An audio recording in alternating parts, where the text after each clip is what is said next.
people really don't want to hear it, do they? Get happy and then all of your troubles will go away. Like, I don't know that, they say. Yes. I feel amazing today. It's great to be up here. I've been curious about a couple of things. Can you talk to us about angels and spirit guides?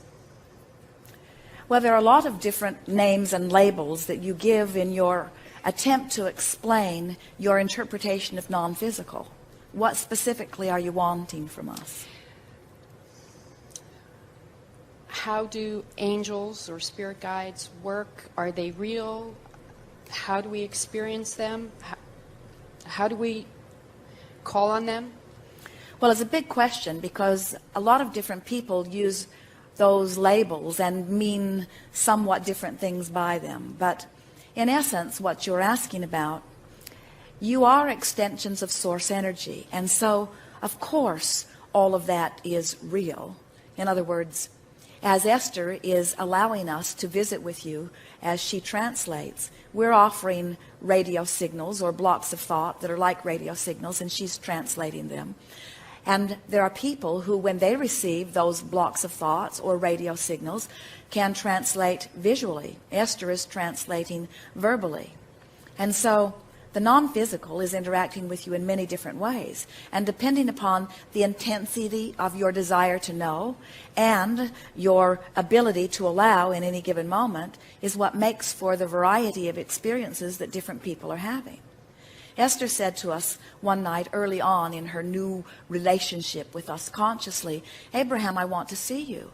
And we said, we don't think you really do, because we had seen her lying in her bed with her eyes closed, afraid that she might see us. She was beginning to develop a very nice relationship with us, and she didn't want anything weird to happen that would upset her in any way. And so she said, no, really, Abraham, I do want to see you. And we said, then open your eyes. It was a very dark bedroom out under a Texas sky.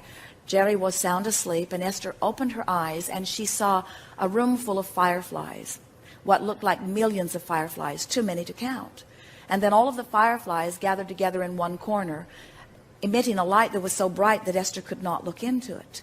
And then the bright light dispersed into several lights around the room, not millions and not one bright light, but several lights around the room that Esther could behold. And then she said, I see that you are energy. And we said, this is your visual translation of that which we are. And it is the most accurate translation that Esther and her practical mindedness could find, because it was the translation in the way that we were projecting it. In other words, we want Esther to understand that we are energy. There are those who want their spirit guide or their non-physical energy stream to be translated to them in ways that match the stories that they've been told. One day, early and also in Jerry and Esther's experience, they did a radio broadcast in Dallas, Texas. And one of the women who heard the broadcast came to the first meeting and later became a very good friend with Jerry and Esther. And she later told them that at that first meeting, or on that way to that meeting, she had said, all right, Abraham, whoever you are you good or evil? Which sort of gives you an idea of where she was at that time. She did not yet know what we had to say, and she was not sure how it all broke down into physical terminology. And so, as the meeting unfolded, Esther remembers Abraham sitting in a chair and opening her eyes and then pausing in silence for what felt to Esther like a very long time. And then the meeting got underway and the questions and answers began. And a few weeks later, once Jerry and Esther became very good friends with this dear woman, she told them about her story, about how she had quizzed us on her way to the meeting, and that when Esther, Abraham, opened their eyes, that the room filled with wings of angels. And so we were offering a block of thought to this woman who was asking this intense question, a woman who was able to interpret visually on many occasions, and her interpretation gave her the answer that she was looking for, you see. And so we want to say to you in a soft way that it is in the eye of the beholder, in the sense that everyone has the ability to interact with non-physical, but you cannot interact apart from the beliefs you already hold. Right. So sometimes in the beginning, what you will receive in terms of what you see or even what you hear will match the belief system that you hold. And in time, as you get more in sync with who you are, and you're able to relax and release some of the folklore that you've picked up along your physical trail, then you can begin to have more of your own authentic experience. But we want to say to you, one who sees light in a room or fireflies in a room is not more accurate than one who sees a room filled with angels' wings or angels. In other words, you get to interpret this in whatever way that you want to. It is offered to you purely, but you are the interpreter of it. And so you make it what it is. And so over time, it is extraordinary the amount of stories that physical man tells about his interaction with non-physical. We would call all of it real. We would call all of it valid. And then we would say, if we were standing in your physical shoes, in what way do I want to interact? Esther was not coming from a religious basis, and she did not want any distortion whatsoever. She was the purest slate that we had seen, in that she had not come to any conclusions of her own that would prohibit her from being able to receive clearly what we were offering. And so, as Esther finds words, they are always words that match the intention that we are offering. And then over time, as we offer words, and Esther depicts our meaning with words, and we are able to feel your response to her words, and then we are able to feel your vibration in response to her words. Over time, we have literally created a language that depicts purely the intent of Abraham. But that does not mean that it is the only language that is authentic. There are many ways of interpreting non-physical. I read a book a couple of months ago, and I loved the book. It was by a woman named Lynn Grabhorn. Excuse Me, Your Life is Waiting, and it was based on your teachings, and it was just said in a very powerful way. So then I picked up her next book, which was very disturbing to me. She talked about the others, and I was wondering if that is just her disturbed perception, or if such malevolent beings exist. Well, we'll begin by saying to you that there is only a stream of well-being, and that that which is non-physical is of that stream. Mm-hmm. But we also say to you that every thought that has ever been thought still exists. And so, as the spin-off of man's conscious mind continues, experience after experience, century after century, there's a lot of thought data that is there. In your lifetime, the movie industry has added dramatically to the way man spins his thoughts around the subject.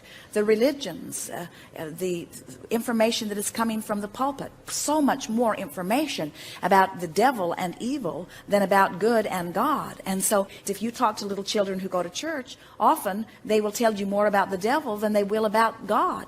It gets their attention more. It is something more to worry about, you see. And so what we notice is that in your environment, where contrast helps you to identify what is wanted, sometimes humans get a little bent on pushing against the part they don't want, and they don't get tuned quick enough to the new idea that is coming out of the contrast. And so there is a lot of thought, but all of it coming from man's conscious mind.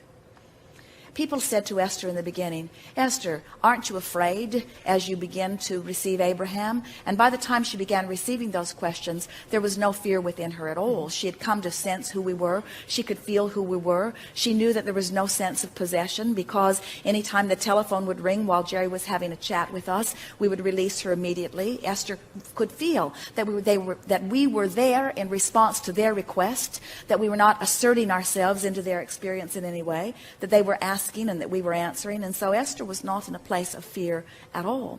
And then people would say, don't you need to protect yourself in some way?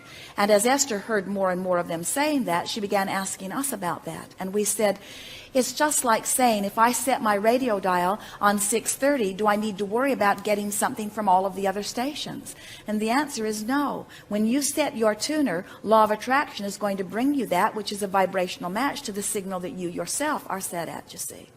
And so Lynn Grabhorn was a woman, a wonderful woman, who came to many of Jerry and Esther's gatherings. She came to them one day, wanted to have lunch with them, and explained to them that she was going to write a book, and that she was going to base it on what Abraham had to say. And she also said, and I'm not going to tell anyone where I'm getting the material, because I think there are people out there that are very afraid of this kind of thing. And Esther and Jerry said, well, anyone is free to use our material. We are not keeping it a secret. We want people to understand that they create their own reality. But it would be ever so nice if you would let people know where you got the information, so that if they want to go further with it, then they will be able to find the source of it. And now Esther can see, as she gets feedback from the second book, that this woman, this dear woman, was fearful of many things prior to coming to Jerry and Esther. And clearly there was that which was still active in her vibration. She was not the receiver of the material. She was the mimicker of the material. Everything that is written in her book, she transcribed from one of the recordings, you see. And so she was reaching for that feeling of well-being, but she had never really found it herself. And so there are many reasons that people are attracting what they are attracting, but it is our absolute promise to you that there is not some source of evil being out there that has the ability to assert itself in your experience. But you get what you think about, and it will come to you, it will find a way to manifest, you see. The best way of describing this that we can, that will give you a sense of all of this, was one day we were visiting with a woman who lived in the San Francisco area. And she said, Abraham, I've been crossing these big bay bridges for many, many years, and I have never felt any fear about it at all.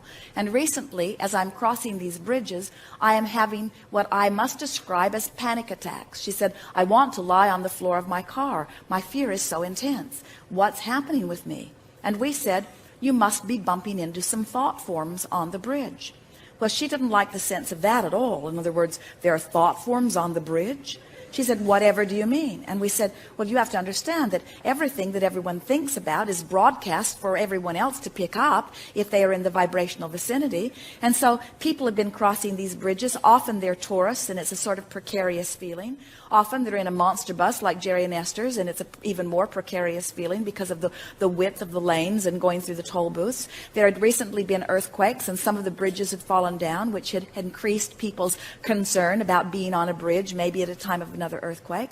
And we said, so all of these people are offering all of these thoughts, and these thoughts are being broadcast around the vicinity of this, and law of attraction is causing a coalescing of these. So there is thought, and then there is thought that is thought upon longer, and these thoughts have come into thought form. But we said they have been there when you have crossed the bridge, all of the days that you've crossed the bridge. We said the question is not where are the thought forms coming from, or why are the thought forms there. We said the question to ask is, why are you now picking up on these thought forms when you never have before? What's been going on in your experience that is making you a vibrational receiver of this?